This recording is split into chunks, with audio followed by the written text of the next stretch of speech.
अध्यात्म मार्गदर्शन चतुर्थ खंड परम पूज्य बाबूजी साहब के उपदेशों एवं लीलाओं का संकलन। समर्पण।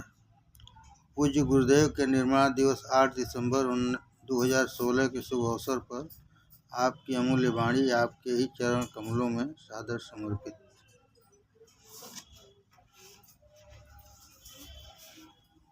श्याम सुधारस। श्याम सुधारस जिसको पीना आ जाता है, सुनो साथियों उसको जीना आ जाता है। जिसको लगन लागी श्याम पिया से, क्या क्या मिला है पूछो उसके जिया से। सारे जग की खुशियाँ वो तो पा जाता है, सुनो साथियों उसको जीना आ जाता है। भर भर के पिए प्याला जो भी श्याम नाम का, उसको सुहाना लगे रूप घनश्याम का। दुनिया का नज़ारा नहीं उसको भाता है, सुनो साथियों उसको जीना आ जाता है। चिंतन प्रभु का करता रहता मगन है, श्याम को समर्पित उसका सारा ही जीवन है। हर हालत में देखो वो तो मुस्काता है, सुनो साथियों उसको जीना आ जाता है। चख के तो देखो कैसा स्वाद है निराला, ले लो हृदय से नाम हो जा मतवाला। अपने ही हाथों से वो तो जाम पिलाता है, सुनो साथियों उसको जीना आ जाता है। श्याम सुधारस जिसको पीना आ जाता है, सुनो साथियों उसको जीना आ जाता है। जय श्री राम रघुवर। दो शब्द। राम रघुवर पुरी प्रभुवर पाहिमाम, राम रघुवर पुरी प्रभुवर रक्षणाम। मालिक की असीम दया कृपा से अध्यात्म मार्गदर्शन का चतुर्थ खंड प्रकाशित हो रहा है। इसके पहले अध्यात्म मार्गदर्शन तृतीय खंड सन 2008 में गुरु पूर्णिमा के शुभ अवसर प्रकाशित हुआ था। करीब 8 वर्ष के अंतराल के बाद यह पुस्तक आप लोगों के हाथों में जा रही है। हमारे प्रिय भाई श्री वंशनारायण उपाध्याय जी की इच्छा थी कि इसको जल्द से प्रकाशित किया जाए, लेकिन उनके जीवन काल में यह संभव नहीं हो सका। इसका हमें हार्दिक कष्ट है। इस पुस्तक में श्री गुरुदेव महाराज के लीलाओं का वर्णन है तथा उनके उपदेशों को संकलित करके उपदेश शतक के रूप में पुस्तक के अंत में दिया गया है, जिससे सत्संगी भाई बहनों को उनके आदेशों उपदेशों को एक जगह पाकर और उसके पठन पाठन एवं मनन से अध्यात्म मार्ग में आगे बढ़ने की सहूलियत होगी। इस पुस्तक में हमारे पूज्य पिताजी का निर्माण, परम पूज्य माता जी का निर्माण एवं परम पूज्य बाबूजी साहब के निर्माण के विषय में लिखा गया है।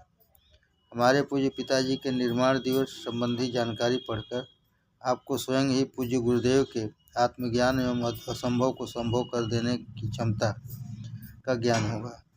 हमारे गुरुदेव का भविष्य ज्ञान इस कदर था कि जो भाई किसी भी प्रकार उनके संपर्क में आए वे जानते होंगे सत्संगी भाई बहनों की बात ही क्या है। उनका मार्गदर्शन आज भी हम सब भाइयों को मिलता रहता है और मिलता रहेगा। जो उनको जिस भाव से भजता है तो वो भी उसको उसी भाव से भजते हैं। पूज्य गुरुदेव ने एक वसीयतनामा अपना अंतिम संस्कार करने हेतु लिखा था, जो बहुत भाइयों को मालूम नहीं है, इसलिए उसको भी इस पुस्तक में दे दिया गया है। अंत में हम सब उनके बच्चे उनसे प्रार्थना करते हैं कि उनकी दया कृपा हम पर क़यामत तक बनी रहे और उनके द्वारा लगाया गया भाग पुष्पित एवं पल्लवित होता रहे। अध्यात्म मार्गदर्शन चतुर्थ खंड। कुंडरिया में निवास 15/12/91 से 30/5/1992। मालिक की दया कृपा से मैं सपरिवार 15/12/91 को गांव पहुंच गया। कारण यह था कि मकान मालिक को यह शक हो गया था कि ये लोग हमारा मकान कब्जा कर लेंगे, क्योंकि इलेक्शन के वोटर लिस्ट में उसके परिवार का नाम गलती से नहीं था और बाकी सब किराएदारों का नाम था। इसी वजह से वह तरह तरह के मकान से निकालने वास्ते परेशान करना शुरू कर दिया, जिसमें से पहला काम हुआ मेरे कमरे में चोरी करवाया और दूसरा बबलू के अगेंस्ट लिखवाकर मुख्यमंत्री, गृहमंत्री, थाने तथा एसएसपी आदि लोगों के पास भिजवाया। बबलू के विरोध में पूरी कॉलोनी से पत्र पर हस्ताक्षर करवा के थाने पर ले गया। पुलिस को पैसा दिया और दिलवाया। हमारे सामने वाले मकान में रहने वाला गया साव को भड़काया। उनके गोलीकांड में भी बबलू का नाम डलवाने की कोशिश किया, लेकिन पूज्यपाद गुरुदेव की कृपा से कुछ नहीं कर पाया। लेकिन मुझसे उस स्थान से नफरत एवं नए मकान के निर्माण में इस परेशानी से काफ़ी मदद मिला। जब यह सब मामला चल रहा था, उसी समय श्रीनाथ सिंह पूज्यपाद बाबूजी के यहाँ जाकर सब हाल बतलाए। तब आप कुछ समय के लिए आंख बंद कर लिए, फिर बतलाए कोई बात बाल बाका नहीं कर सकता,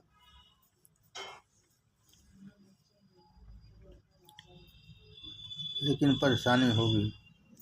8/12/91 को बोकारो जाते समय मैंने निवेदन किया था, तब आपने कहा था कि किससे किससे मिलेंगे। तो इस परेशानी के दौरान तमाम लोगों से मिलना पड़ा। कई बार पुलिस घर में बबलू को पकड़ने के वास्ते छापा मारा, लेकिन छापा के दौरान वह कहीं बाहर थे। हम लोगों को मारे डर के शहर छोड़कर गांव पर रहना पड़ा। वहां पर भी पुलिस एक बार घर पर पहुंच गई।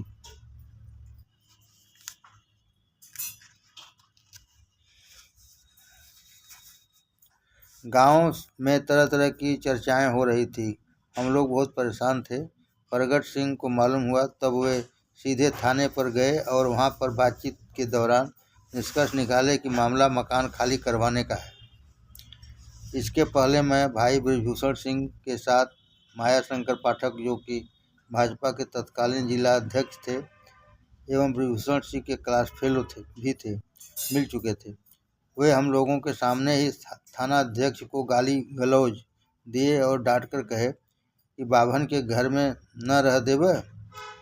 इसके बाद पाठक जी हम लोगों से कहे कि आप लोग कुछ समय के लिए गांव चले जाइए, फिर धीरे धीरे कमरा खाली कर दीजिए। इसमें ठाकुर ब्राह्मण का चक्कर हो गया है तथा बड़े लोगों का हाथ है।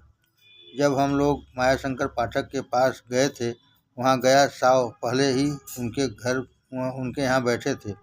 हम लोगों के पहुँचने के बाद वह तुरंत बाहर चले गए। इस तरीके से हम सपरिवार कुंडरिया में रहने लगे तथा इसके बाद कभी भी नाटी इमली वाले मकान में रात्रि को नहीं रुके। यह पूज्यपाद गुरुदेव की कृपा थी, जो उस स्थान एवं मकान से मन में नफरत पैदा करवा दिया, जिसकी वजह से अपने ज़मीन में मकान बनवाने की प्रेरणा होने लगी। और इसी दौरान भाई रामजी सिंह लोला निवासी मेरे घर आकर आर्थिक मदद की। ईश्वर उनको अपनी भक्ति दे। इससे मकान बनवाने की इच्छा पूज्य बाबूजी की कृपा से जागृत हुई। इसके बाद पूज्यपाद गुरुदेव माई से फरमाए, तुम्हारे चचा मकान बनवाने की हिम्मत नहीं करते हैं तो मकान कैसे बनेगा। इसके पहले कई बार बाबूजी मकान बनवाने के लिए कहे थे कि बाबा के वास्ते एक टीन शेड ही लग जाएगा, वहाँ पर बनवाओ। लेकिन वह स्थान बहुत सुनसान था और नाटी इमली के मकान से मेरा एवं मेरे परिवार का बहुत लगाव हो गया था कि छोड़ने की इच्छा नहीं हो रही थी। अब परिस्थितियाँ मकान बनवाने के अनुकूल हुई। मन का लगाव नाटी इमली से समाप्त हुआ और अपने जमीन पर काम लगवाने का समय आ गया। इसी के तहत 8/12/92 बसंत पंचमी के शुभ दिन हमारे ज़मीन पर नींव की खुदाई, हवन पूजन एवं का कार्यक्रम समाप्त हुआ तथा कुर्सी तक का काम फरवरी 1992 के अंत तक समाप्त हो गया। इसी दौरान कानपुर का भंडार 7, 8, 9 जनवरी 92 को पड़ा। उसमें मैं शरीक होकर घर वापस आया तो भामा मेरी धर्मपत्नी पूज्यपाद बाबूजी से मिलने मिर्ज़ापुर गई। तभी पूज्यपाद बाबूजी ने फरमाया, इधर बाबा, हमारे पूज्य पिताजी की याद बहुत आ रही है, उनको देखने गांव चलना है। जब वह मिर्ज़ापुर से घर वापस आई तब बाबूजी के गांव आने वाली बात बतलाई। उसी समय पिताजी को अंत समय करीब आ जाने का आभास होने लगा। 26 जनवरी 1992 को पूज्यपाद बाबूजी के गांव आने का समय निर्धारित किया गया। 26 जनवरी 92 को भाई प्रगट के साथ पूज्यपाद बाबूजी पिताजी को देखने हेतु गांव पर पधारे। काफ़ी भक्तजनों ने इकट्ठा होकर दर्शन लाभ उठाया। बबलू ने वीडियो रिकॉर्डिंग भी करवाई।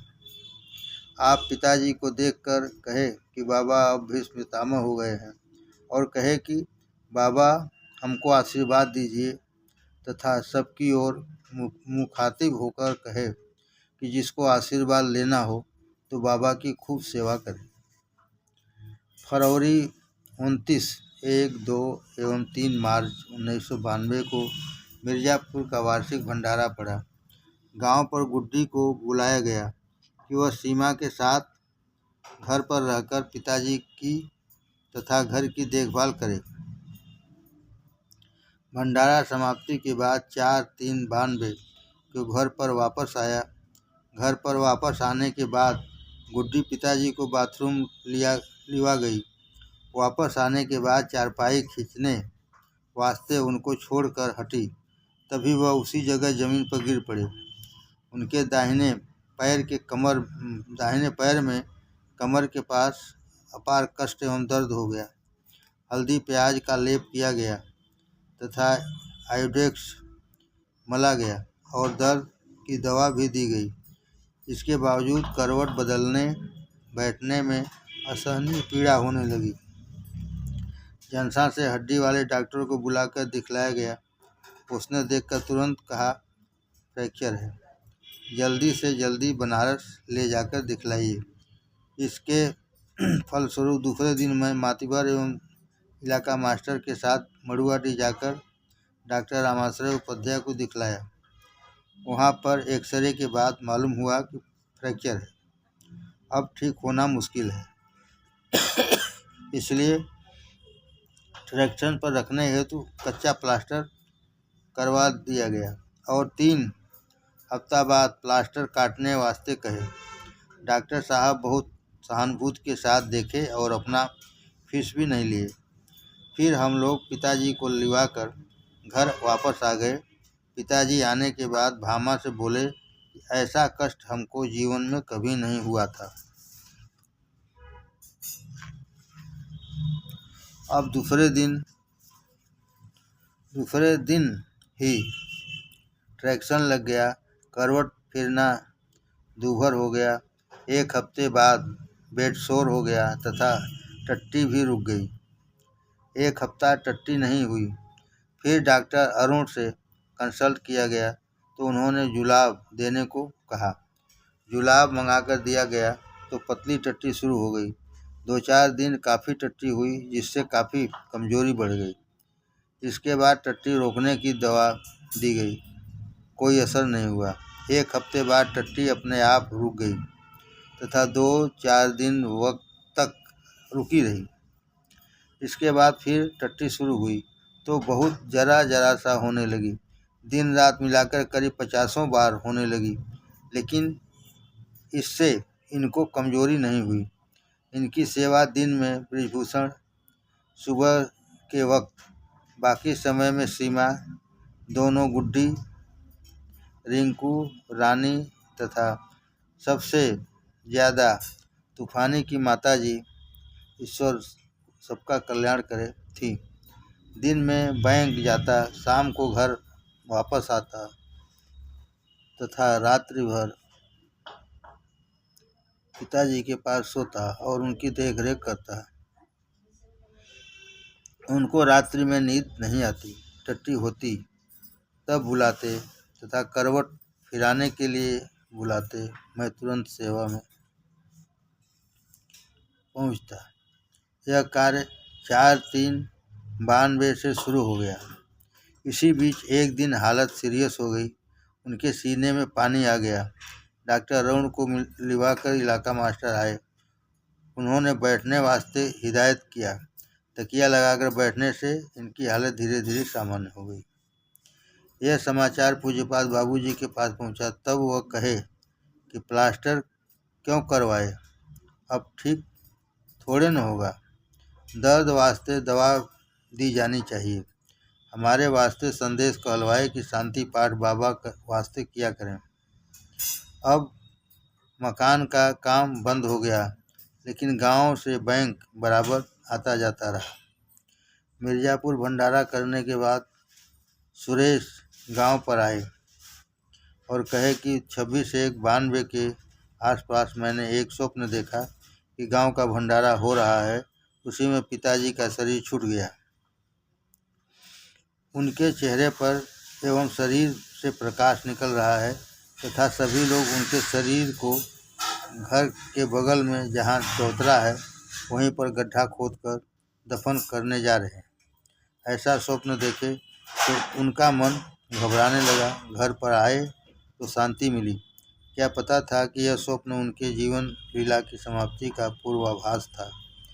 गांव के अधिकतर लोग तरह तरह की बात करते, अब नहीं चलेंगे।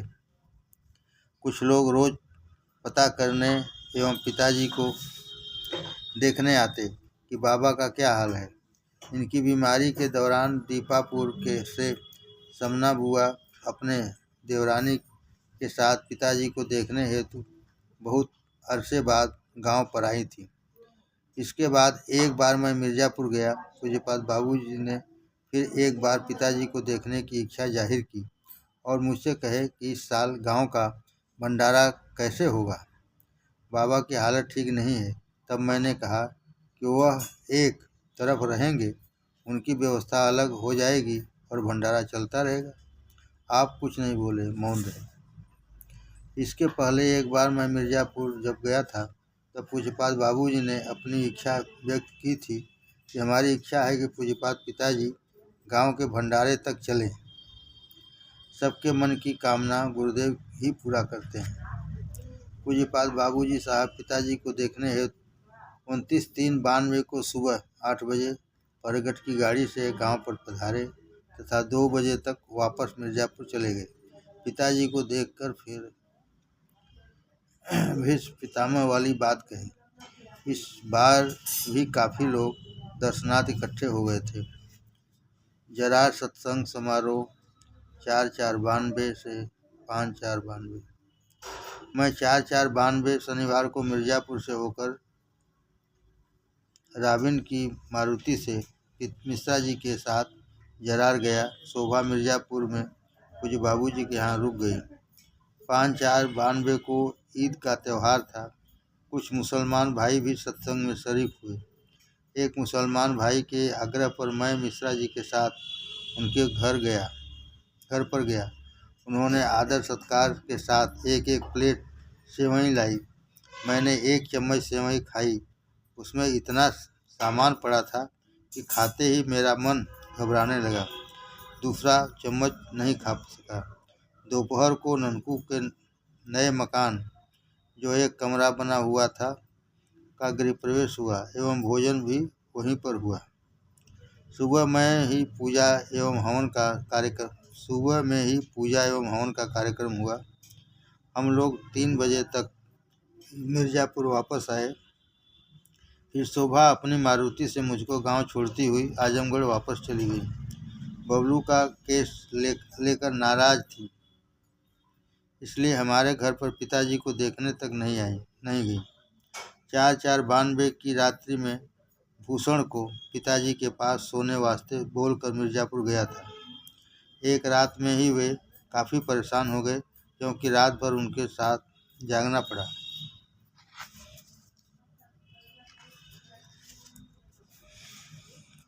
गांव पर इतने सत्संगी भाई थे, लेकिन अंत समय तक किसी ने कभी नहीं कहा कि रात में पिताजी के पास सोएं, जिससे मुझको भी सोने का मौका मिले। धीरे धीरे रामनवमी का समय आ गया अब भी पिताजी को टट्टी की शिकायत बनी रही। 40-50 टट्टी थोड़ा थोड़ा करके रोज हो जाया करती थी, लेकिन इससे उनके अंदर कोई कमजोरी नहीं महसूस हुई। चेहरे की चमक दिन पर दिन बढ़ती ही गई। रामनवमी सत्संग समारोह 11/4/92 को रामनवमी के दिन पूज्यपाद बाबूजी भदाहू जाने का प्रोग्राम बना।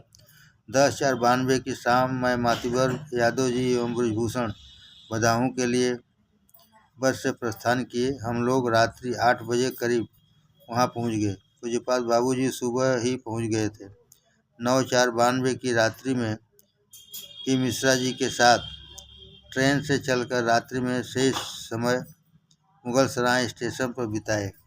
सुबह रामाश्रय के साथ ऑटो से भदाहू पहुंच गए। सूरज भी साथ थे। संयोगवश दिल्ली से आ गए थे। कार्यक्रम संतोषजनक रहा। एक दिन फरवरी में मकान से लौटने में रात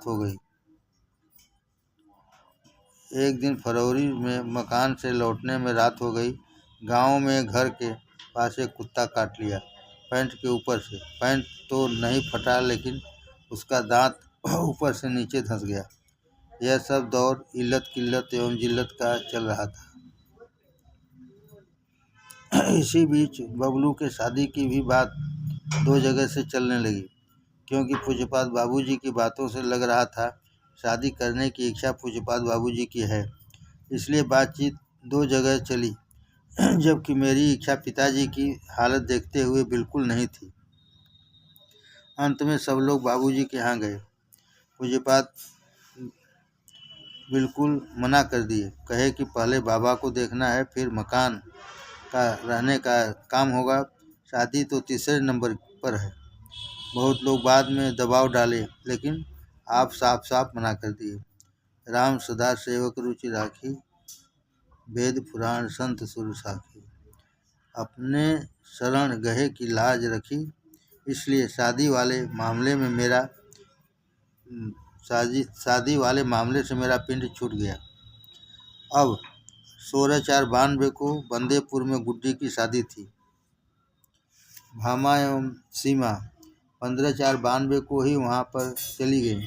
पिताजी की देखभाल करने वास्ते मालती आई हुई थी। करीब 2 बजे दिन में एक हाथ देखने वाला आया था। उसको मैं जोखू से पिताजी का हाथ देखने हेतु बुलवाया।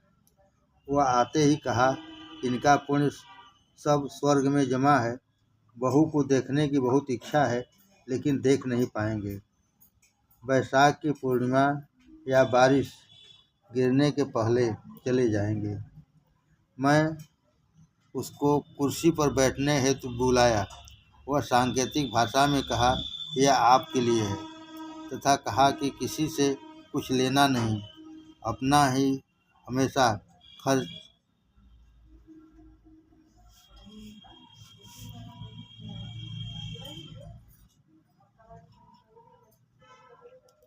खर्च करते रहते हैं।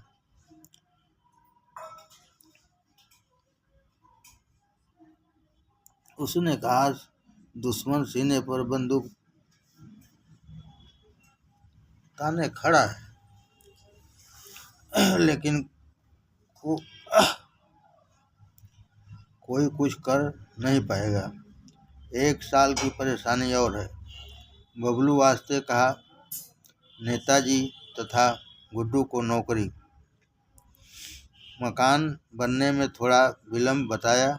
इसके बाद मैं बंदेपुर गिरजा के साथ गया और रात में पिताजी को देखने वास्ते वापस आ गया। गुड्डी की शादी बहुत ही धूमधाम के साथ संपन्न हुई। बबलू डीएवी में उपाध्यक्ष पद पर खड़ा था, जो कि इलेक्शन के दौरान हार चुके थे, लेकिन एक जीप अपने पास रखे थे जो कि फर्जी थी। मैं उसको बार बार वापस करने के लिए कहा, लेकिन उसके बाद भी अपने पास रखे रहे। बंदूक भी गुड्डी की शादी में लाए थे। 21/4/92 को जिबोत की शादी में भी गए थे। वहाँ से 22/4/92 को वापस आए। मैं मना किया, नाटी मिली वाले कमरे पर मत रहो, सब लोग पीछे पड़े हैं। लेकिन वह मेरी बात नहीं माने, वहाँ जाकर रहने लगे। ठाकुर, मकान मालिक लल्लन, उनका लड़का सब बबलू को पुलिस के हवाले करने के फिराक में थे। जब जैतपुरा के एसओ से काम नहीं बना तो कोतवाली के एसओ द्वारा सब काम लेने को सोचे तथा तरह तरह की शिकायत करके 23/4/92 की सुबह पुलिस द्वारा कमरे पर रेड हुआ। बबलू, गुड्डू, दीपक एवं श्रीवास्तव चारों को पकड़कर पुलिस ले गई तथा ईश्वर की कृपा से कमरे में कुछ नहीं मिला। 23/4/92 को मैं बैंक ड्यूटी पर गांव से आया तथा लंच में सोचा कि उन लोगों से मिलूं, इसलिए कमरे पर गया। देखा कि अलमारी एवं बक्से तथा अटैची का सब सामान निकालकर बाहर फेंका हुआ था। यह देखकर मुझे संदेह हो गया कि तलाशी हुई है और उन लोगों को पकड़कर पुलिस ले गई है। सब सामान को व्यवस्थित करके बैंक गया तथा सेठ जी एवं गुप्ता जी को उन लोगों का पता करने वास्ते कहकर घर चलाया गया। दूसरे दिन जब बैंक पहुंचा तब सेठ जी द्वारा सब जानकारी हुई कि पुलिस चारों लोगों को कोतवाली ले गई है तथा बबलू अपना नाम सत्यप्रकाश मिश्रा सन ऑफ राम प्रकाश मिश्रा बतलाए हैं। यह सुनने के बाद ऐसा लगा कि मेरे शरीर में प्राण न हो। फिर पूज्यपाद बाबूजी का स्मरण किया तथा अपने दिमाग से को बैलेंस को ठीक किया। फिर कारण पता लगाने तथा इन लोगों को छुड़ाने की व्यवस्था में जुट गया। मैं दास के साथ चितगंज हेड कांस्टेबल से मिलने गया, वह नहीं मिला। फिर बैंक आया तथा सेठ जी के साथ कचहरी गया। वहाँ पर जोखू, सुभाष एवं मुरली मिले। वहीं पर मालूम हुआ कि बेनीपुर के जो ब्यूटी पार्लर वाले हैं उनसे उन लोगों का परिचय है। हम लोगों के यहाँ जाने पर बड़े भाई तुरंत तैयार हो गए। वहाँ जाने पर पता चला कि नित्यानंद की तलाश है तथा जांच के बाद सबको छोड़ देंगे। फिर वहाँ से हम लोग लहुराबिर आए तथा छोटे वाले भाई से मुलाकात किए तथा जोखू को छोड़ दिए कि इनके साथ जाकर पता करिए, और हम लोग घर चले आए। वहाँ जाने पर एसपी सिटी का फ़ोन भी छोड़ने वास्ते आया। उसी समय 3 लोगों को छोड़ दिया तथा गुड्डू को गांव साथ जाने वास्ते रोक लिया। बबलू रात में ही गांव पहुंच गए। सुबह पुलिस 4 बजे करीब गांव गई, फिर वापस लौट आई। गुड्डू को जनसा में ही रोक दिया गया। सुबह हम लोगों को जाना चाहिए था, लेकिन इस आशा की सुबह छोड़ देगा कोई नहीं गया। सुबह जब बैंक आए तब पता चला कि अभी नहीं आए। फिर तबीयत घबराने लगी। एसपी सिटी के यहाँ जाने का प्रोग्राम बन रहा था। उसी समय गुड्डू आ गए। गुड्डू में अपार हिम्मत एवं प्रेजेंस ऑफ माइंड है। ईश्वर इनको जीवन पथ में आगे बढ़ावे और बुजुर्गान का नाम रोशन करने वाला बनाए।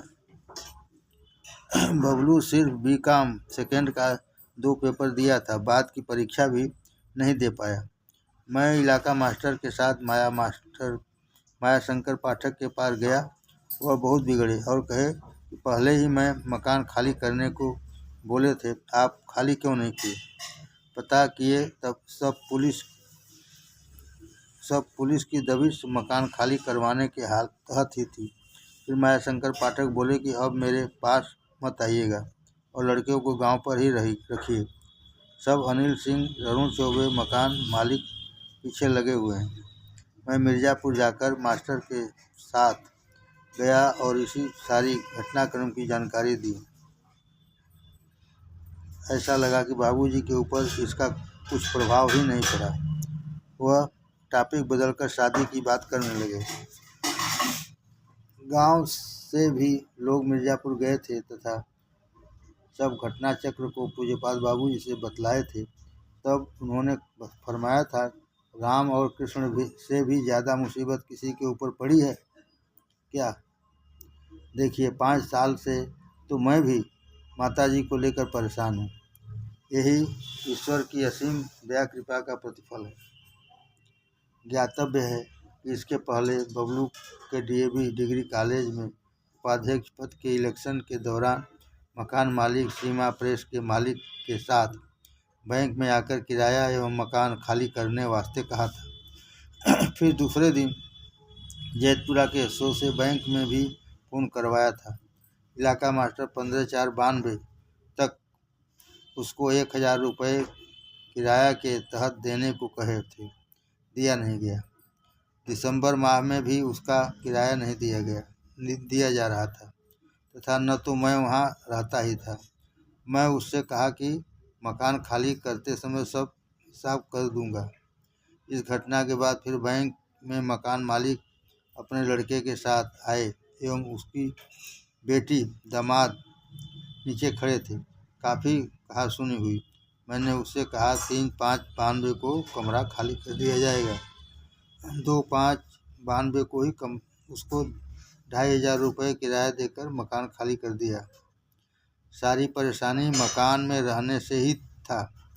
यह सब घटनाक्रम इस पुस्तक में लिखने का तात्पर्य यही है, नाटी इमली वाले मकान से लगाव समाप्त करवाने हेतु यह सब हुआ, नहीं तो मेरे मकान की नींव नहीं रखी जाती। माई से एक बार पूज्य बाबूजी ने कहा था, तुम्हारे चाचा हिम्मत नहीं कर रहे हैं तो मकान बनेगा कैसे। सब सामान अशोक वाले मकान में ट्रांसफ़र कर दिया गया। अब कुंडरिया भंडारे की तैयारी शुरू हो गई। बबलू एवं सीमा से मिलकर पूरे मकान में चूना लगाया। बबलू एवं सीमा ने मिलकर पूरे मकान में चूना लगाया। पिताजी का स्वास्थ्य ठीक चल रहा था। वह बिना हमारे आए भोजन नहीं करते थे।